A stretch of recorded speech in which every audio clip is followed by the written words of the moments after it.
Here's your news for February 8th, 2020.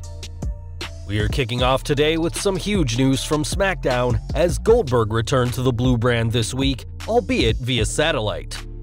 Claiming to be inspired by the Royal Rumble pay-per-view, the Hall of Famer laid out the challenge to Universal Champion Bray Wyatt, which the Firefly Funhouse host accepted, and the pair will battle on February 27th at Super Showdown. It's been nearly 3 years since Goldberg last held the Universal title, though hopefully this match will go better than his last encounter in Saudi Arabia when he knocked himself out against The Undertaker in June last year.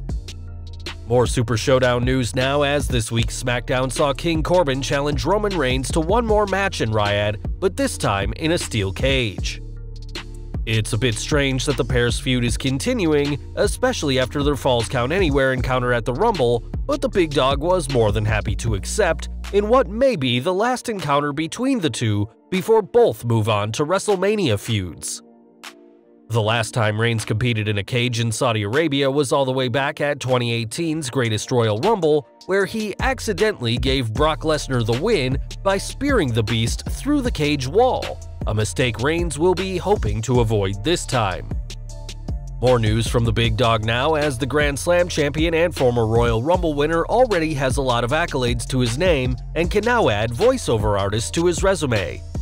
This week, Reigns revealed that he will be doing voiceover work for Disney's Elena of Avalor, where he will be playing Kazin. As one of the most popular WWE superstars around, especially for younger fans, having Roman in the Disney hit show is a winning combination. And following on from his appearance in last year's Hobbs and Shaw film, who knows how far Roman's career will go in entertainment out of the ring. Back to SmackDown now, and this week's show saw a fatal four-way main event as Carmella, Naomi, Alexa Bliss, and Dana Brooke all competed to become the #1 contender for the SmackDown Women's Championship.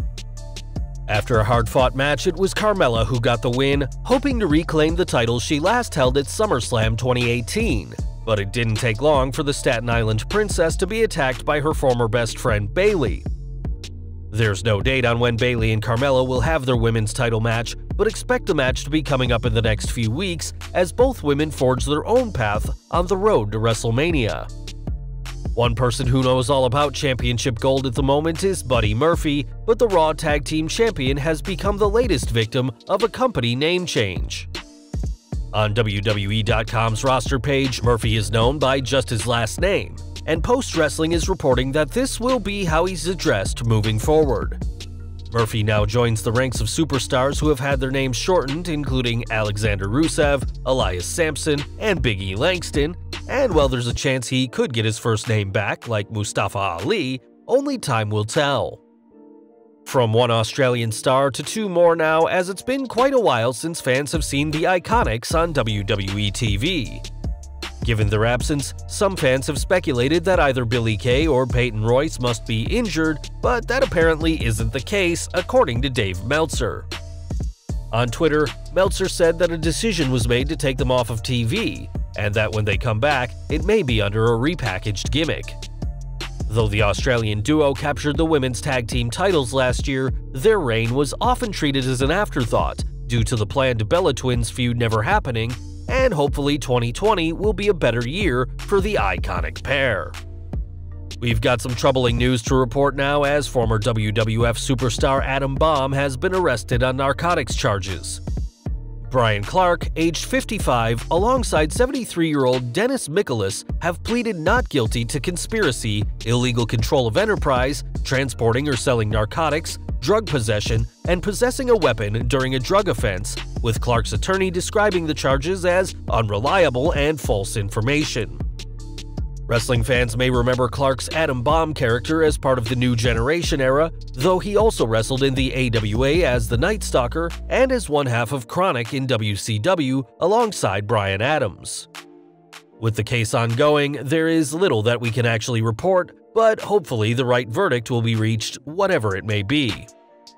On to some lighter news now, as Alexa Bliss and singer Ryan Cabrera are reportedly dating, according to TMZ. The report states that the pair met during SmackDown's debut on Fox back in October, and it was The Miz who played matchmaker. Weeks later, the pair were spotted together at concerts in Chicago and St. Louis, and TMZ also noted that the pair were spotted together on New Year's Eve. Fans will recall that Bliss previously dated Raw superstar Buddy Murphy, and though neither the goddess nor the singer have commented publicly on their alleged relationship, there certainly seems to be a lot of evidence of their romance, and we wish the best of luck to both of them. Speaking of Alexa Bliss, the pop-punk band Bowling for Soup has a new music video out today starring the goddess, titled Alexa Bliss. We're heading to NXT now, and though Matt Riddle has made plenty of fans over his WWE tenure, one person who isn't a fan is Vince McMahon. According to Dave Meltzer in the latest Wrestling Observer newsletter, McMahon is annoyed at the King of Bros over some of his social media posts, especially those where he challenges main roster stars. It's well known that Riddle has threatened to retire WWE Champion Brock Lesnar, who reportedly confronted the NXT superstar backstage at the Royal Rumble, and Riddle has been highly critical of WWE Hall of Famer Goldberg, especially after the much-maligned Undertaker match at 2019's Super Showdown. Meltzer said, "McMahon sees Riddle as an outside guy, and feels Riddle has no respect for the hierarchy of the business by challenging Goldberg and Lesnar. Time will tell just how far the original bro goes in his WWE career, but if he wants to make it, he may have to dial back on some of his comments for his own sake." We've got some serious news now, as the law firm Levi & Korzynski has issued a press release stating they will be investigating whether the WWE has violated any federal security laws. In the statement, the law firm said it will be specifically looking into whether any fraud violations have taken place by members of the company, and cited the WWE's 2019 third-quarter financial report, which saw a large decline in money as potential evidence of wrongdoing. At the time, WWE compared the 2019 Quarter 3 report to their 2018 report, citing unfavorable timing of working capital and lower operating performance as the case of the decline. More bad news for WWE now, as Brazilian star Tainara Conti has reportedly walked out of the company.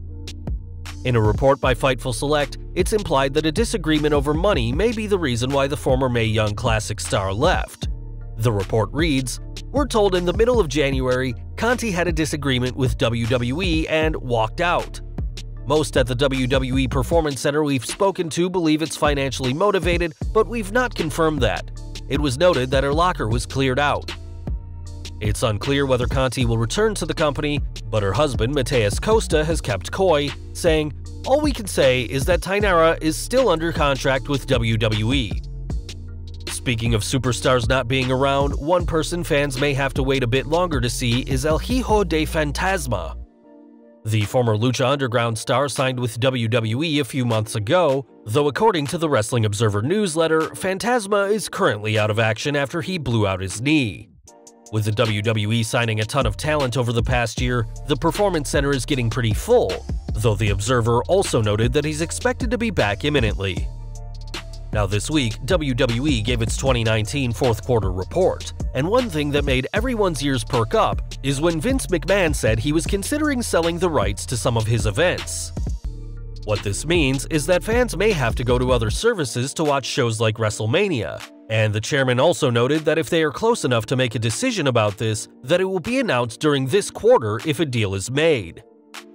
Finding a home for WWE content may be easier said than done, as the Wrestling Observer newsletter looked at several top candidates, such as Peacock, the new upstart streaming service that won't be rolled out until April 15th, over a week after WrestleMania 36. DAZN could be a contender, although the Observer noted that their situation has changed due to losing a lot of money with deals, especially when they've hosted boxing content. For many, ESPN Plus is the most likely home for WWE programming if they start selling off the rights, but even this could have its problems, as Disney recently announced losses of nearly $700 million due to ESPN Plus, Hulu, and the startup costs to launch Disney Plus. Even if Vince McMahon is in the market to sell, finding a buyer may be difficult, but fans should never count out the ruthless business tactics of the chairman of the board. More news from WWE Network now, as this week, Canadian fans saw a quiet increase in their subscription fee from $11.99 to $12.99, and in some areas, the price is now $13.99. This price increase brings the Canadian cost much closer to the price in the UK, which, like in the US, is $9.99 a month, though the British pound to US dollar conversion means that fans across the pond are paying nearly $13 a month. We'll have to see if this hike in monthly price will change their Canadian subscriber count, as between this and the reports of selling off content, the WWE Network could be a very different service very soon. We are heading back into the ring now, as on this week's Raw, Bobby Lashley competed for a WWE Championship shot at Brock Lesnar, but without his bride by his side. In the Wrestling Observer newsletter, Meltzer explained Lana's absence, saying it made little sense for her to be out there given what happened to the Destroyer. He said, "While the AOP took out Lashley and led to him losing in the Raw main event, the idea was not for him to turn face and face the AOP. He was supposed to stay heel with Lana. Lana was not in his corner in the three-way main event on Raw this week. Since AOP was going to attack him, it really made no sense for her to be there." Lana had previously had a match against Liv Morgan earlier in the night that saw the return of Ruby Riott, and the physicality of the Morgan match may have encouraged WWE to leave her backstage for the main event. One thing for sure is that this week's Raw wasn't a face turn for Lashley, despite the attack he suffered at the hands of the AOP. While Lana didn't appear during Raw's main event, spare a thought for Rusev, who hasn't been seen on WWE TV in quite some time. In The Observer, Meltzer claimed that the former US champion has been taken off television due to a contract dispute, as the Bulgarian, unlike his wife Lana, is yet to sign a new deal with the WWE. Although some have speculated that Rusev has been suspended for making a joke, is injured, or deliberately got himself suspended under the company's wellness policy, all of these rumors have been refuted by the man himself, leaving fans, and us, to wonder just how much time he has left on his WWE contract.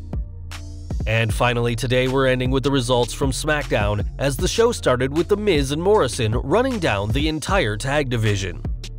This eventually led to a match that saw the Usos defeat Dolph Ziggler and Robert Roode, while Elias defeated Cesaro in the next match. Fans next saw another brawl between Roman Reigns and King Corbin after the Lone Wolf embarrassed a fan before the Goldberg-Wyatt match was set for Super Showdown.